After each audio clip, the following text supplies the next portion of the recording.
Hey everybody, welcome to the Monday Motivational Call. Tonight we are talking about she needed a hero, so she became one. Great topic. This is for any woman. So I am Denise Dominguez. I am so excited to be here with you all tonight, wherever you are in the world. And I'm going to give you a little bullet point about me. I am a speaker, coach, and international best-selling author. And my most recent book that was released last October called A New Day Dawns, Breaking Up with Abuse. I hosted a podcast called It's Your Turn Radio for almost 2 years on Blog Talk Radio. And what I do is I help women heal their emotional wounds all over the world so that they can live a life of freedom, joy, and abundance. I do this by having them embrace and connect with who they really are so that she can begin to experience healthy relationships, a fulfilling life, and more money in her business. Yes. Okay. So here's what we're going to cover in this call tonight. Who's coming to save you? Awareness of different types of abuse and recognizing each of them. That's important. What is a narcissist? How to change your mindset, how to shift your mindset, how to heal yourself, and conquering your fears, and so much more. All right. So I also teach women how to create more money in their life. Because let's face it, ladies, as a woman, and especially as a single woman, what is the most important thing that we need? Moolah. But here's the thing. As great as my life is now, which I'm on top of the world, my life wasn't always this amazing. In fact, there was a time when I used to cry myself to sleep nearly every night. And that was because I was in a very abusive marriage. And I was miserable. Not just unhappy, not just I needed to tweak a few things. No, I was miserable. My marriage was abusive emotionally, mentally, and financially. And I was married to a narcissist and a drug addict. So what is a narcissist? For those of you who don't know, and listen, I didn't know either. So this is why I go over this, to let everybody know, to make sure that they know. So a brief description of them is a person who has an excessive interest in or admiration of themselves, right? Me. Everything's about me. No matter what we talk about, it's always going to turn around and be about me. Okay? Narcissists who think the world revolves around them. So no matter what you try to talk to them about, it always comes back to them. The attention's always on them. That's just a glimpse of what they are. It's a lot deeper than that. So let's talk about abuse. Because a lot of people don't, not going to say a lot of people, but some people think that when they hear abuse, and I was one of them, so again, no judgment. When they hear abuse, they think of physical and sexual abuse. And so they don't tune in to what that person's saying. They don't pay attention. They don't realize. But here's the thing. Abuse comes in many forms. And for me, because I wasn't being sexually or physically abused, I wasn't connecting the dots that what I was experiencing was abuse. So here's some examples of abuse. There's emotional, mental, financial, and then, of course, physical and sexual, of course.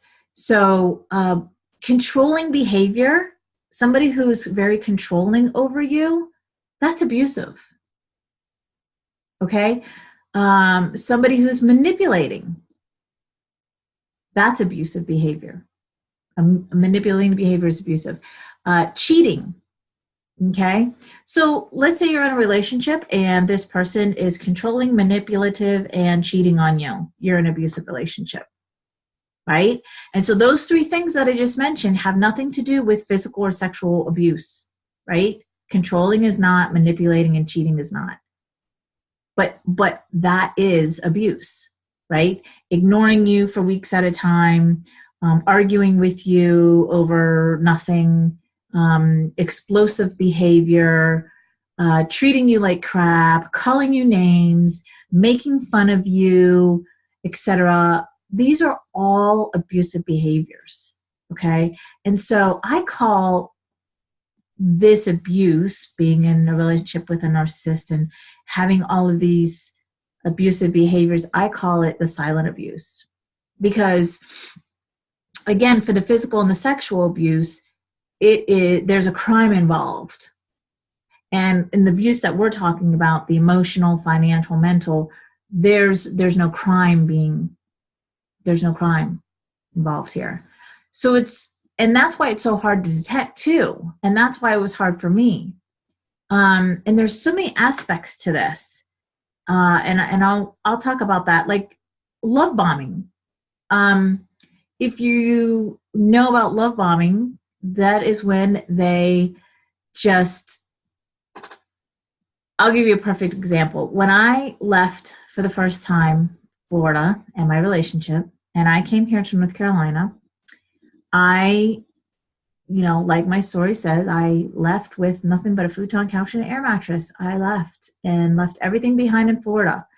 I wanted to get away. I was done with what had been my world for 22 years. And when I got here, it took about 3 months. And then the biggest love bomb that I got from him was when I was here in North Carolina, and he started calling first our daughter and feeding her a bunch of empty promises, and then me. And then it turned into, we have over 20 years together. We can't let that go to waste. We need to, work this out, and just, promising me the world, everything was going to be great. So because I let my fears take over, I fell for it. And I packed up all of my stuff, completely moved, broke my lease, and went back to Florida. So that's a good example of a love bomb. Again, it's about them. So for 22 years, I felt stuck. For 22 years, I felt I had no other choice but to stay. And as time went on, things got worse. They always do, right? Of course, there were signs in the beginning of our relationship before we got married. There were red flags that I ignored or just didn't want to see. He was abusive then, and as you know now, the abuse never gets better. It always gets worse. And for me, it got worse in little increments. So you barely noticed it, right? And then one day you wake up and you look at your life and you're like, holy crap. There was so many things that led up to the big thing.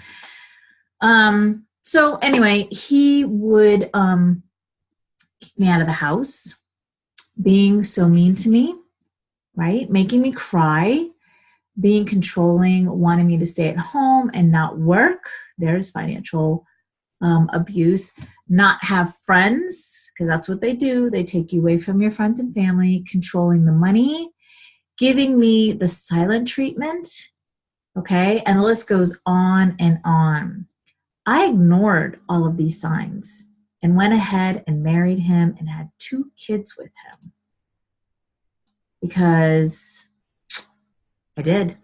So the abuse continued, and a lot of things happened that things that happened to me that would be jaw droppers or like definite deal breakers for other people, I stood by him and refused to believe the truth and brushed it under the rug and left it alone. Years went on and things just got worse. The kids started school and he discovered opiates and quickly got addicted to that. And that's when my mother energy, so if you're a client of mine and you're listening, you know what I'm talking about. My mother energy came out full force and I was taking care of him. Because that's what you do when you're in mother energy. And I remember a time that when he had kicked me out in the middle of an argument, I couldn't tell you what that argument was about, but I can tell you this. It was mind-numbing and a useless one, right? Because that's what they all were. And we often got into these arguments, explosive arguments, just about unnecessary crap. And that's what my life was back then. It was filled with trauma and drama all the time. Lots of abuse, lots of my shine being dimmed down, right? I was slowly being dimmed down. I was slowly losing myself, losing the fun-loving girl who now cries a lot. And for so long, I was waiting for someone or something to save me from what I was going through, right? I was waiting for a breakthrough. I was waiting for things to get better. But guess what? They only got worse. Do you know why? It was because I was waiting for someone or something to come and save me from my chaotic life. No one was coming to save me. No one was coming to save me. I am the only one who could save me. My knight in shining armor did not exist outside of me. Instead, it existed inside of me. But I didn't know that at the time. Everything I needed was already there inside of me and waiting for me to get out of my own way. It was me. I am my knight in shining armor. I am the only one who can save me. And you are too. You are the only one who can make a difference in your life. You are your hero. And to show you exactly what I came up with, and to show you exactly that, I came up with an idea to help you see and make that happen for you. Okay? So I've been thinking a lot about how I can help you get the tools to move through this process with more joy and ease. Doesn't that sound inviting? Right? First thing, okay, is to have awareness that no one is coming to save you. Okay? Because you may not even be thinking this in your conscious mind, but in your unconscious mind, right? Waiting for a breakthrough, like I was describing, waiting for something to happen, waiting for you to be saved. Second thing is you must start to change and shift your mindset. Don't believe the stories and the lies that were told to you growing up. You are worthy. You are enough. You are love, and you are beautiful. All right? That's number 2. Third thing is to start to be patient and kind with yourself. Start loving who you are right now, just as you are right now. Because we as women, we're so critical on ourselves, right? And we actually self-abuse ourselves. Okay? That's an abuse that I didn't mention before. I wanted to save that for now because, again, any woman can listen to this call and gain knowledge from it, because even if you're not in an abusive relationship with anybody, like parents, siblings, spouse, anybody, coworkers, right? Even if you're not, you still abuse yourself. Okay? And this is a quote from The Mastery of Love. And it's so powerful. And this is why I want to bring this awareness to you. And it goes like this.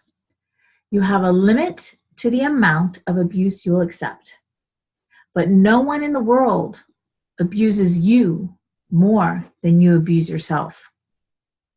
The limit of your self-abuse is the limit you will tolerate from other people. If someone abuses you more than you abuse yourself, you walk away, you run, you escape. But if someone abuses you a little less than you abuse yourself, perhaps you stay longer. You feel you deserve that abuse. So when I left my 22-year abusive relationship, I had finally found the courage to leave. I finally got into the mindset of, screw this. I don't want to be here anymore. I want a better life. In that moment, I realized that I deserve that I deserve a life filled with peace, love, and happiness. And so do you. So mentioning all these abuses, we forget to think that, what's that conversation going on in your head when you look at yourself in the mirror? What are you saying to yourself? How are you treating yourself? Because everything is inside of you. And if you don't love and adore you, then how can you expect somebody else to love and adore you? Right? So, this is a quote that I wrote in my book last year. It's pretty powerful because this is exactly what I thought, like crossing over the North Carolina state line. And, because driving 12 hours, it takes 12 hours from South Florida to here. And it was a long drive. I was by myself in the moving truck, and I had a lot of time to think. And I was leaving that behind, and I was going towards something I had never experienced before. You see, we even get comfortable in our dysfunctional ways and our dysfunctional relationships, right? We even are comfortable in that because I know this dysfunction. I know what to do here, right? Like a robot. I didn't know what was ahead of me. So here's what I thought I was crossing over the North Carolina state line. I don't know what the future held, but I knew this. It was better than the past. And I knew that with every fiber of my being, that whatever was ahead of me was better than what was behind me. I felt like I had been through the shit. I had been through the ringer. I had done it all back there. And I was leaving that and going into a new energy, into a new state, into a new me. And that's what happened. I found me. So with the plan that I had to leave Florida was that I gave myself 5 months, and I had a deadline, and I set an amount of money that I was going to have and a date. And in 5 months, I manifested $10,000 with no job there or here. And I just took the steps into what I was creating, right? I booked the moving truck. I had a date to pick up the moving truck. Amazing that I was just following the energy. And it really was about me having the courage to finally leave, because I finally was being abused outside of me more than I was abusing myself. That's really what it boiled down to. Just like the quote says in the Mastery of Love. So the abuse that I was getting on the outside was more than what was going on the inside. And that's when I left. So, at the time my daughter was 19 years old, and it was my car and her car and the moving truck. And here we are, two blondes, in the big Penske, 28-foot Penske truck and a car carrier on the back. making things happen, getting up early, having a plan, had everything packed. And the reason I had that giant truck, because all I had was a futon couch and an air mattress, was because you have to have a certain size truck in order to have the car carrier on the back. And I had to carry the car. So anyway, when I look back at that time, I think I moved mountains. I really did. I moved mountains because my determination, my faith was stronger than my fears. Because for 22 years, I was so stuck in my fears. What am I going to do? How am I going to leave? How am I going to live? Where am I going to go? All of that was keeping me there.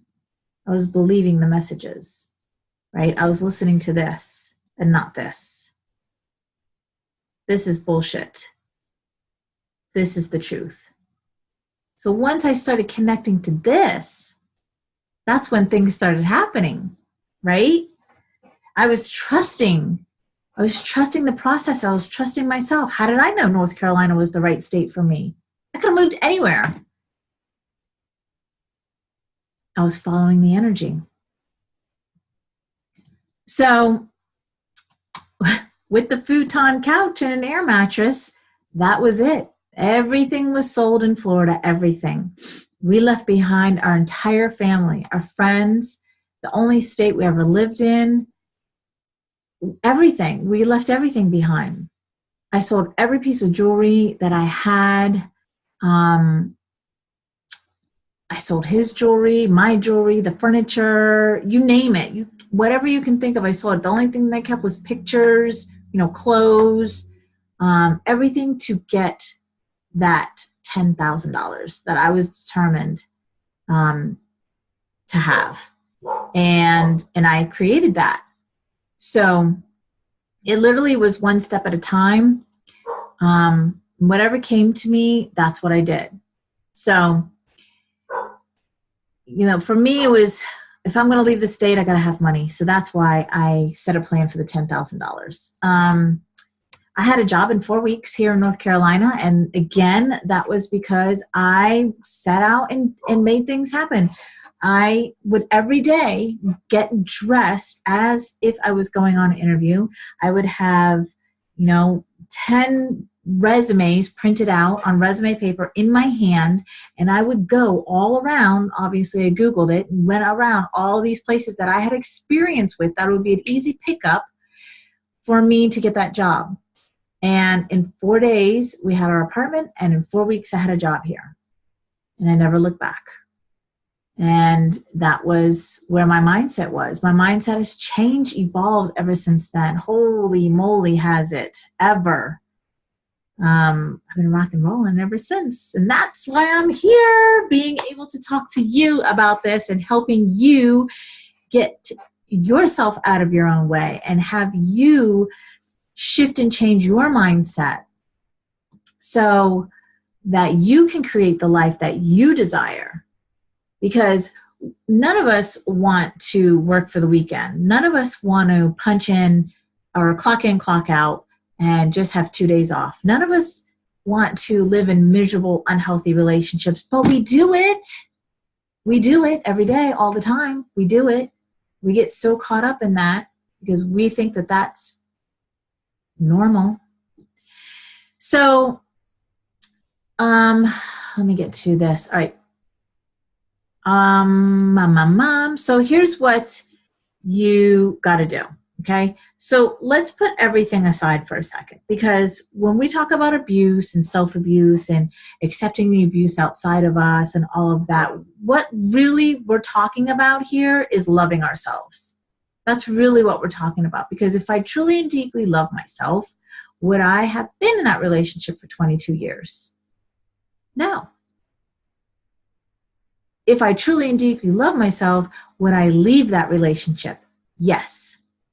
So this is a question that's very powerful that you can ask yourself every time you do anything, right? Every time you go on a date or you have a conversation with somebody that there might get heated, or, every time you go to eat something, I truly and deeply love myself, would I, ... If I truly and deeply love myself, would I endure this behavior? Right? So that's what this all boils down to. Loving yourself. Because when you love yourself, you have boundaries. You don't accept behaviors from other people, certain behaviors. You don't accept those behaviors. You have boundaries. You say that that behavior is unacceptable, right? And you walk away. And when you don't love yourself, or you don't love yourself to that degree, then you put up with crap, right? You put up with being unhappy. You put up with somebody abusing you, whether it's financial, emotional, physical, sexual, whatever. So you have to love yourself. That's all this boils down to, okay? All right? So here's a little bit about narcissists, because every abuser is a narcissist. That's a fact. So the only relationship that you can have with a narcissist is no relationship at all. That's a fact. Because they are controlling, manipulative. They don't give a crap about you or your kids, and especially themselves. They don't. Although on the outside it may seem like they do, but it's not. They loathe themselves. So if someone loathes themselves, then how can they possibly love anybody else? They can't. They can't. And it's always going to be about them, because they feel so empty inside that they have to make it about them. And I've seen other coaches that coach on narcissists, and here's the thing that I don't agree with. And listen, we all have our own ways of coaching. My way of coaching is to bring the awareness of these type of relationships with narcissists, bring the awareness of the abuse. I'm not trying to criticize anybody or shame anybody or anything, because although I don't say to accept any narcissist behavior towards you, I'm not saying that, but what I am saying is that we have to have a certain amount of compassion for these people, because these people were created in childhood through their experiences. So other coaches really and even show the pictures of their ex. I will never do that, ever, ever, ever, ever. Because my thing is when you hate somebody that much, that is a negative energy inside of you. So although I'm saying don't put up with their crap, definitely not, I'm also not saying to hate them. I'm saying have compassion, because that's about you, right? And if you hate somebody, then that's a trigger, and that's something that needs to be healed anyway. A trigger is a wound. So anyways, I just got off the topic there for a second, because I saw somebody on YouTube that did that, and I just thought that was pretty tacky. And again, like, you do you, but that's not for me. I will never show my ex's picture. I will never compare him to a character or anything. This is not about me bashing or shaming anybody. This is about us healing our emotional wounds. That's what this is about. So I teach my clients how to love themselves. And to a certain degree, they do love themselves when they come to me, but they don't get the whole concept of self-love. So pretty much all my clients are women and come to me they're either in a relationship or we're in a relationship with a narcissist, some kind of relationship. It doesn't necessarily have to be spousal. It could be parent or siblings or somewhere. And you have to understand how a narcissist operates. And that's what I was saying before. And that being in a relationship, any type of relationship with them, is abusive. So I want to invite you to my Soul Print of Empowerment 6-month program. And in this 6-month program, we heal our emotional wounds by loving, accepting, and giving all of our archetypes a voice. What is an archetype? We focus on loving and accepting all of you, the good, the bad, and the ugly. So an archetype is what I teach my clients. How are we showing up in the world, right? So do you ever, I'm sure you've met a little girl who is just so good. She's such a caretaker. She's so good at taking care of people, right? Or she even just like loves on her little dolls, and she's always dressing them up and taking care of them and making sure they're fed, right? That little girl is what, 6 years old? But she's in mother energy, okay? So how she's showing up in the world already is in mother energy. And then on the other hand, you meet somebody who's 30, 40, 50 years old, and you say, oh my God, you act just like a fucking child all the time. That is an adult showing up in child energy, okay? So these are archetypes. There's woman, mother, and daughter, okay? Imagine a triangle. These are the archetypes. And this is what I show my clients. How are they showing up in life energetically, right? So in the 6-month program, we read 2 books, and the first one is How to Love Yourself, and the second one is Why It's So Important to Love Yourself. And we literally rewire the programming inside of us and go from self-abuse and attracting abuse outside of us to completely and wholly loving ourselves and attracting high-quality people in our life, right? So here is a couple of testimonies I want to read to you from my clients. And the first one says, I did not cry writing that letter. I've shed rivers of tears about my miserable childhood, and I am done with that. Surprisingly, I am crying now as I read the comments coming in. My fears were unwarranted, and the love I am receiving right now was worth the risk of telling my story. I feel safe and no longer burdened with shame and secrets that were not mine to carry to anyway. I love you, Denise, and all. Another testimony is, I unexpectedly received an apology for something that had happened 18 years ago. I'm not sure what amazed me more, the fact that the situation did not bring up all the old emotions associated with that, or the incredible feeling of peace I experienced. It was like another demon was exorcised that I didn't realize still impacted my life. The second thing that happened was that my ex publicly acknowledged his relationship with the woman he's been living with for the past 6 months. It was interesting to clearly see the manipulation on his part. He did it on her birthday after denying her attempts on social media to acknowledge it. The best part was the feeling of peace I experienced. I don't know why it felt so good, but it did, and I totally embraced it. Another demon vanished. So that's just 2 of them. I have a few more, and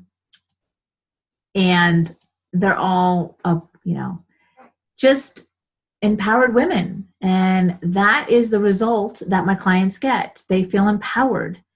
They start to realize what and who they really are, and the people around them who they are, and they start embracing themselves for who they are. So we start February 28th. We are women empowering women, and in this dynamic group, you will feel loved, supported, and empowered. You will share things you never thought that you'd share with others, and it will inspire you and them. I promise you that. My clients get the results within a month of being in my group, as long as you do these 2 things, okay?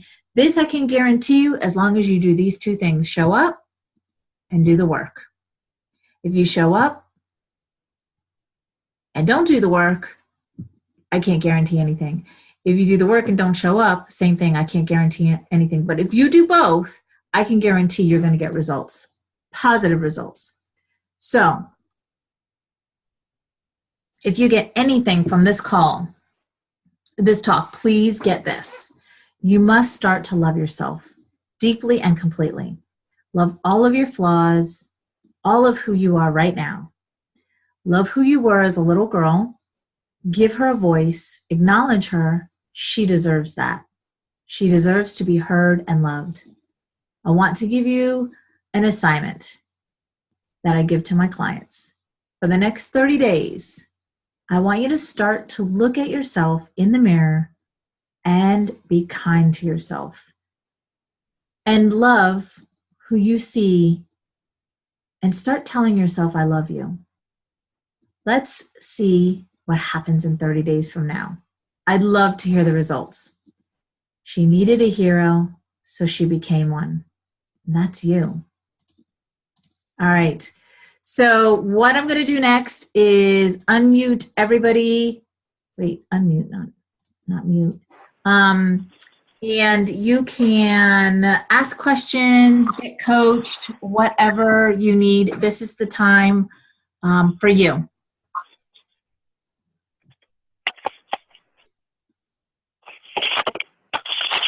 Oh, my camera was off. When did that happen? Yeah, I've not seen you for a while. This is Elise. Well, Zoom. Dang Zoom. I didn't know that. I didn't know whether it was on my end. No, nope, it was mine. I'm not good at Zoom, so. You should be. Actually, I don't even know how to write the comments, so that's a whole nother story. Oh. That's a whole nother discussion. Oh, are you on a computer or a notebook or what? Tablet. So you should be able to hover over the bottom. You see where it says mute and stop video and all that? I see audio, video, share, and participant. So you don't see chat? Participant, and it's got a thinking, bubble. Yeah, that's it. That's it. Yeah. Okay. That's it. Okay, so anybody have a question? Don't be shy. Last time we were on the call, somebody told me afterwards they were shy and didn't want to ask. Nothing to hide. Vulnerability is an act of self-love. So as you are vulnerable, you are loving yourself. Think about that. Okay. It's okay. Oh, someone's got their hand up. Okay. Go ahead. Caller. Call in user 1. Hi. First time I've been able to do that. I just hit *9 when I came on. My question is, I believe that there are other people that can abuse you other than narcissists. Mm-hmm. And there are toxic people that aren't really narcissists. They just maybe have other issues.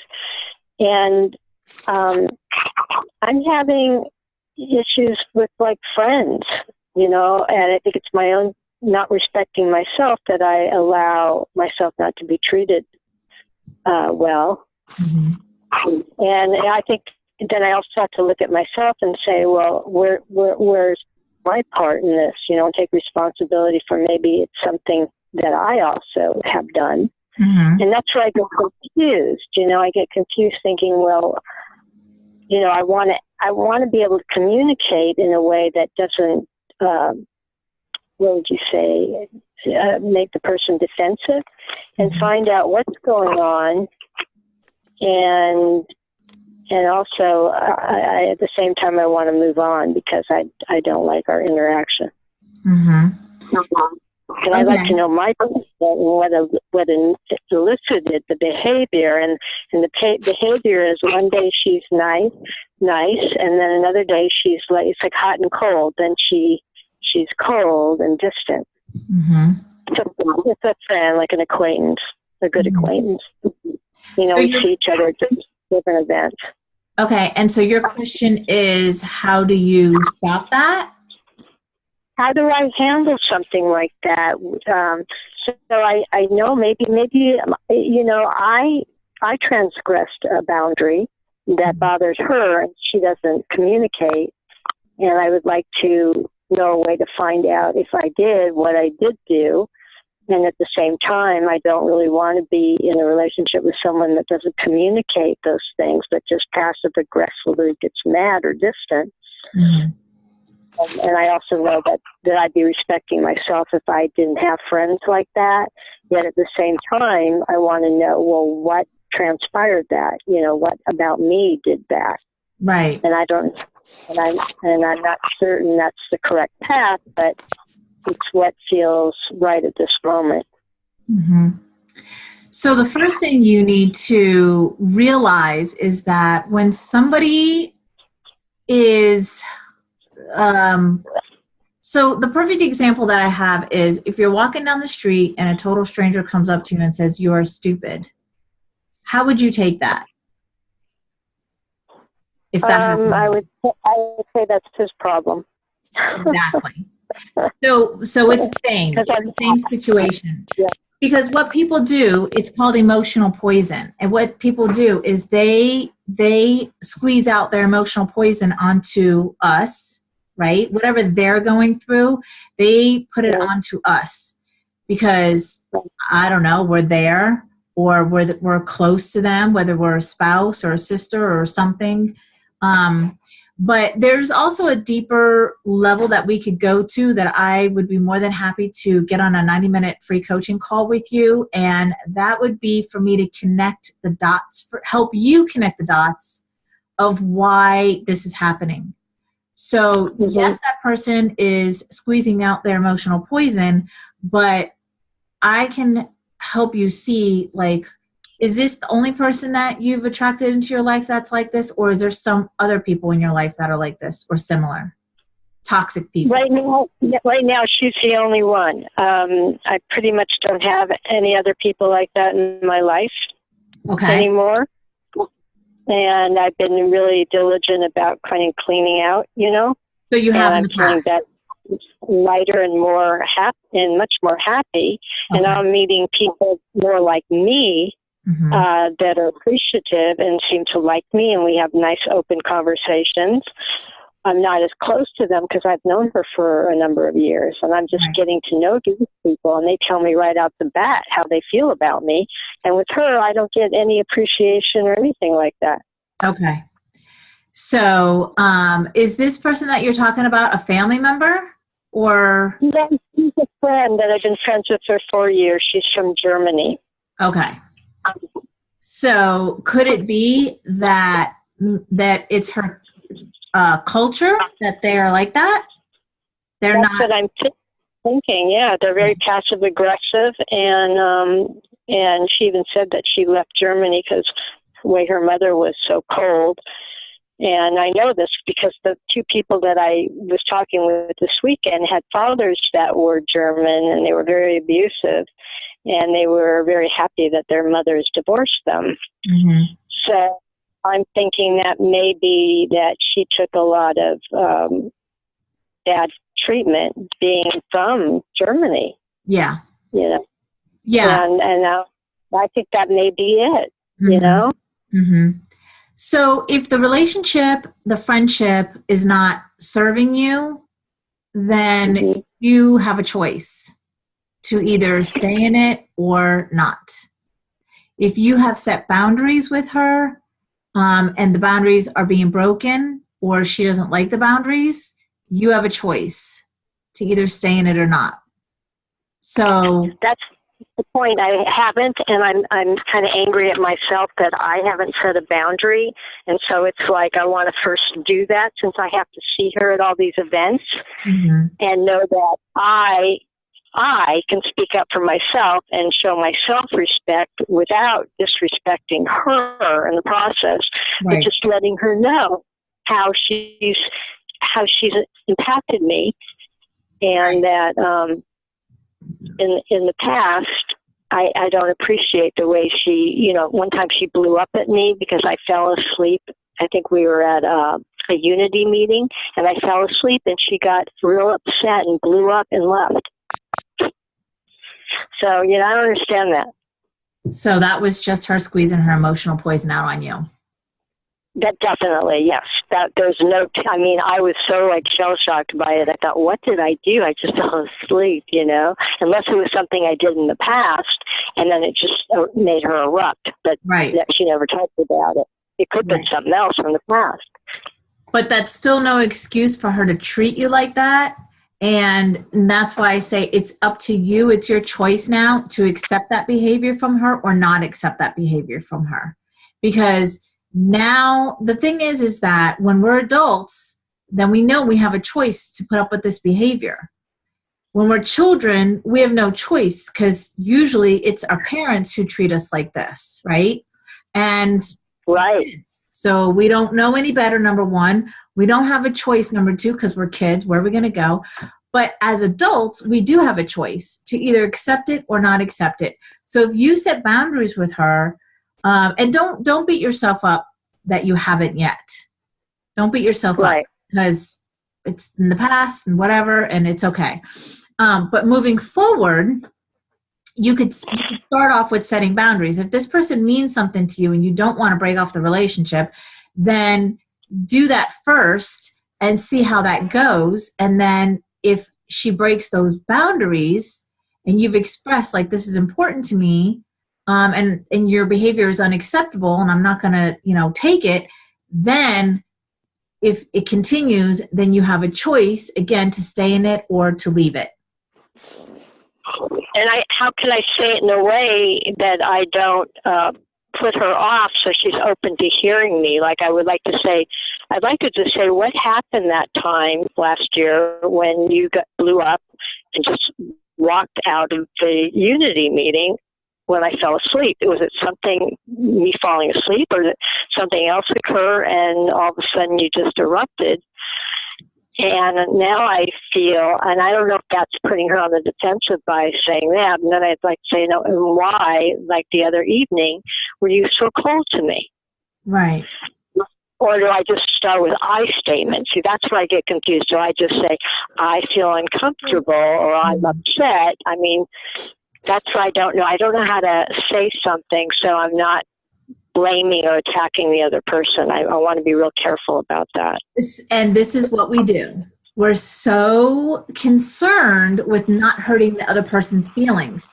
So again, what we're doing is we are protecting them and thinking of them and putting ourselves on the back burner. So you're the one who needs to set the boundaries. You're the one who needs to claim it. You're the one who needs to name it and claim it. So you have to just go forward in a non-aggressive, communicative way, which I know you will, and just state, start with the most recent thing. I wouldn't even mention the thing from last year because she might not even remember, but I would say, most recently, XYZ had happened. It made me feel this way, and I would really appreciate if you didn't do that, or if you have a problem with me, that you come to me and we can talk about it, we can work it out in a non-aggressive way. There's no reason for anybody to get upset or mad or anything like that. However she takes that is on her. Right.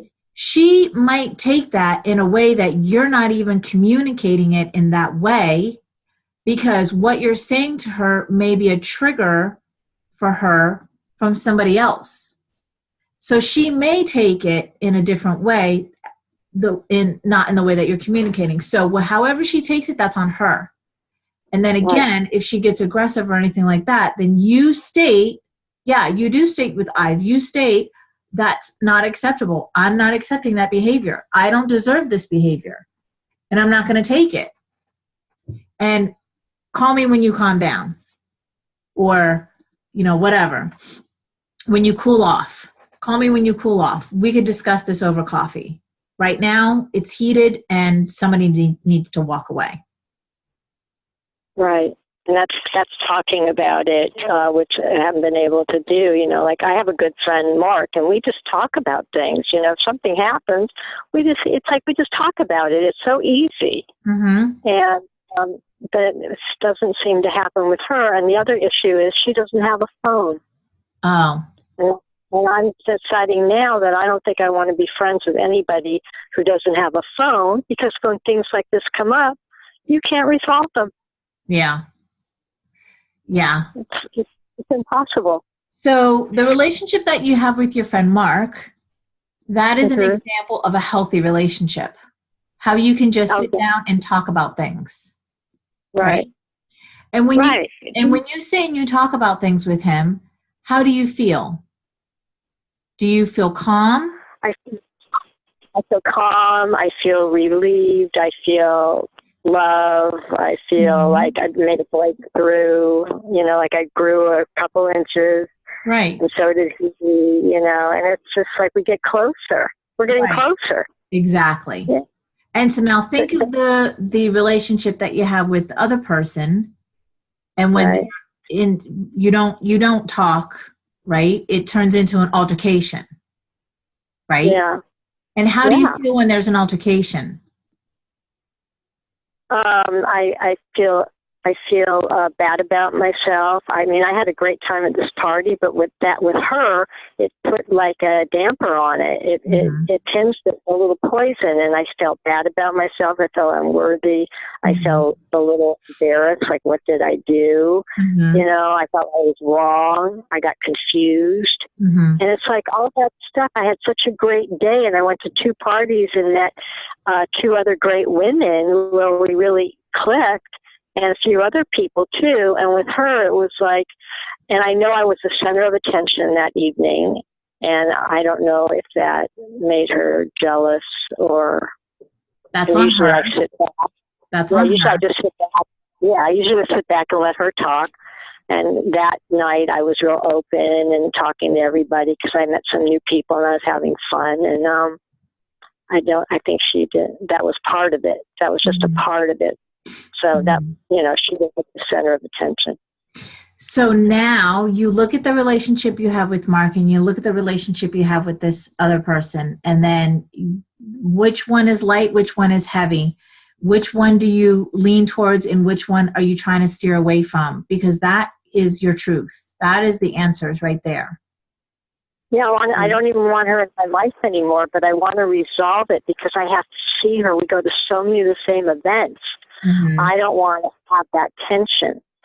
So, I mean, somehow I have to say something because I keep seeing her, and what she'll keep doing, even if I don't say hello to her, she'll start acting like that. She'll start acting out like that. Wow. Even if I don't say a word to her. Yeah. Right. And I don't want that. I want her to stop doing that and just pretend that I feel like saying to her, let's just move on. There's nothing between us. I don't want this negative stuff going on here, and I don't understand why it is, but you can just stop it. That's what I feel like saying, just stop it. Right.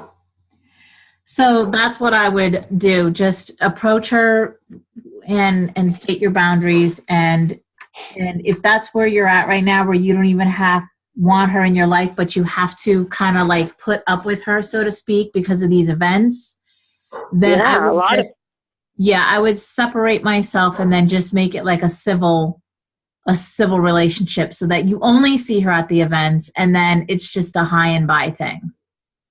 But let her know that that's what's happening, so she'll stop with the attitude, because she'll just become like really pissy around me and not even say a thing. She just gives me the silent treatment and just acts real like pissy, like she's pissed. And I want to let her know to stop it. You know, it's done. You and I are just at these events together, and I want to keep it friendly. I think I have to come out and say it. But whatever's going on, let's just stop that. I would use civil, you know, I want to keep it civil and not friendly, because, I mean, whatever resonates with you, use that. But I feel like civil is more of like just, you know, friendly to me is more like interacting and, you know, just like what friendly is. And that's not what you want. I know what you're saying. I know where you're coming from, but I would if it resonates with you, use the word civil. Just keep things civil so that, she gets like, okay, it's just a high and by thing. It's just Yeah, you're right. That's a good word, civil. Let's just keep it civil because we see each other at these events, and whatever else is going on, personally, how you feel about me, that's okay. But let's just keep these things these are our things to ourselves. Yeah, it's not necessary. Yeah, absolutely. So you can not like me, you can hate me, but just drop it at the door and enjoy yourself, and just let's let it be. Yeah.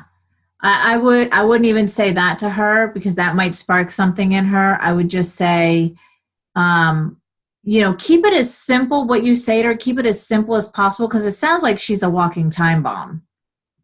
I think that explosion at that church that time was kind of a giveaway. Yeah, and it sounds like she's miserable, and miserable people, anything sets them off. They're so wounded that anything is a trigger.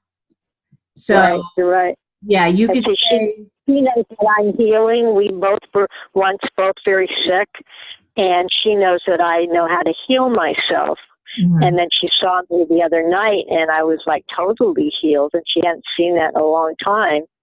And I think that might have triggered her too, because she's just suffering along, And I tried to help her, but apparently, I don't know. It's taking her a long time. That's all I know. Yeah, you can't help her. We can only help ourselves. We can't help others. But exactly. Can you access the chat box? I know. Right now I'm at a park, so. Oh, you're on the phone. Okay. Yeah, I'm on. Yeah. Okay, because I put my calendar in there. If you wanted to get on a 90-minute call, if not, I guess you know how to get in touch with me because you found me somewhere. That's how you ended up here tonight. So I got an email from you. Yeah, I did. Oh, okay, cool. Okay. So so the link is in there too. If you want to get on a 90-minute call, we could do that and we could dive deeper into this that we can literally connect the dots for you. Just click that link and schedule something and we can do that. Okay, thank you so much, Denise. You've already helped me very, very much. I think I feel much clearer now and, much more grounded about it. Awesome. Awesome. All right. My pleasure. All right. Anybody else before we end the call? Yeah, I got one, Denise. Sure. When we want to steer out of our comfort zone, is it ego? Or is it limiting beliefs? Comfort zone. Comfort zone is ego and limiting beliefs.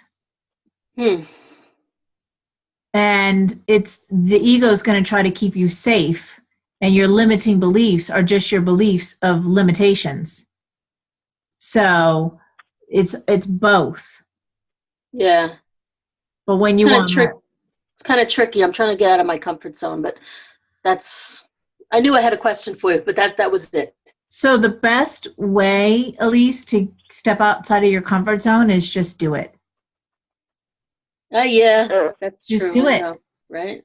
Just do it. Yeah, I mean, that's the whole thing about stepping outside your comfort zone. Yes, it's going to be scary. Yes, all of those feelings are, and that's why your ego and your limiting beliefs are going to work so hard to keep you in the comfort zone. Mm-hmm. And all of those stories are going to come up front, and the fears and the crap, because your mind is trying to keep you safe. Well, that's what it thinks it's doing, right?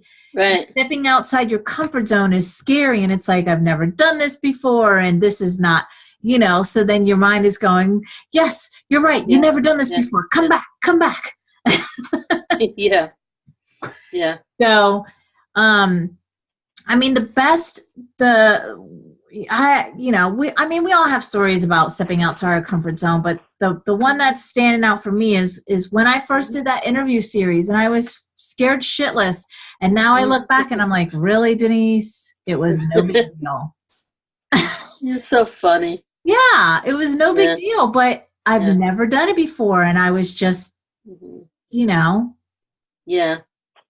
it was just a lot of things that my fears and my limiting beliefs were telling me, like, Denise, who are you to interview these people? Who are you? You've never interviewed anybody before. These are the thoughts that were going through my head. Yeah, crazy, right? Yeah, exactly. And how could you ask somebody what is their list size? You know, how many people do you have on your database when I had 0? Well, guess what? That's the name of the game. That's how it goes. Everybody does it. But these were my beliefs going, you can't, I felt like I was asking them, how much do you make a year or how much do you weigh? That's what it felt like when I was, but come to find out, that's the name of the game. Everybody knows that. But it was my So you had a lot of discomfort, but part of you just took over. Is that it? Yeah, sort of, kind of. Yes and no. I did go into feeling really scared and tried to stop. I tried to quit. And my coach coached me out of it. And then it was actually one day, like, I went into anxiety and depression, and because I had lost my job, and like it's a whole big story. But I finally, I was rescheduling job interviews from the parking lot of the job interview. Like, I know that. I know that story. Wow. Yeah. I know, that's incredible. So it took me, it was just, and this is for everybody, you just have to have that conversation with yourself and say, Denise, Elise, enough is enough. Yeah. And just say, I'm doing this no matter what. I'm doing this. Yeah. Yeah. And do it. I was referring specifically to the interview thing when you were doing the interviewing the people. Mm-hmm. In that moment, what took over? What was the what saved the day? I was being recorded. So I literally faked it till I made it. Okay. Like in that moment, it was just, all right, here I am, just and I had everything planned out because that makes me feel safe, right? I had the questions planned out. And you know what? That's okay for a little while. Now when I interview, I'm like, we have a topic, I have a beginning, and I have an end, and that's it. I don't plan anything anymore. Really? Yeah. Wow. I saw you at an interview. You were really good. Which one was it? Who was it with? Oh, I don't know. You were in front of a group of women, and you were talking about. It was like a week and a half ago. I saw it. Was it on the YouTube or something? You were telling your story, and they were asking questions. You were good. Oh, well, thank you. I've gotten better at this shit. It took a lot of practice of stepping outside my comfort zone. Believe me, a lot of practice. Good for you. Yeah, you have to really just get comfortable with being uncomfortable. This Wednesday, I'm doing a Facebook Live at an attorney's office. There's an attorney here that I work with. She's a family law attorney, and we're going to be talking about, with lawyers, why does that scare me? I don't know, because I told them, I said, I don't do the law stuff. I do the emotional stuff. So you stick with your law, and I'll stick with my emotion stuff. Oh, wow. Yeah, I'm going to be doing that. And there's even going to be wine there, which I don't drink wine, but still, I could have a flask. But still, I'm nervous. Like, I have that little jolt of nervousness. So again, I'm feeling comfortable with feeling uncomfortable. So even though I'm nervous and I get like the butterflies and all of that, I'm still doing it. Like, I'll be there at 5:30 and I'm doing this no matter what. Because once you get comfortable, you just push through all the bullshit that your head is going to tell you. Yeah. And you just do it. Yeah. Because I just want to say all our love to you, Denise, when you do that. Oh, thank you. Yeah. Thank you. Got it. Thank you. So yeah, that's just the best advice I could give, is just push through it and get comfortable with being uncomfortable. Okay. All right. Thank you. You're welcome. All right. Both of you ladies, thank you for being here. You know how to get in touch with me if you need me. And next Monday, the call is most likely, we're still getting votes in, but it's most likely going to be the power of yes. And until then. See you later. All right. Denise, Bye. Yes. Denise, Yes. is this a weekly call? Yep. It's a weekly call every Monday motivational call. And it's always at 7 p.m. And I always email. And if you're on my social media, you'll see the details in the social media also. Okay. Thank you so much. You're welcome. Have a great night, ladies. You too. Bye-bye. All righty. Bye-bye.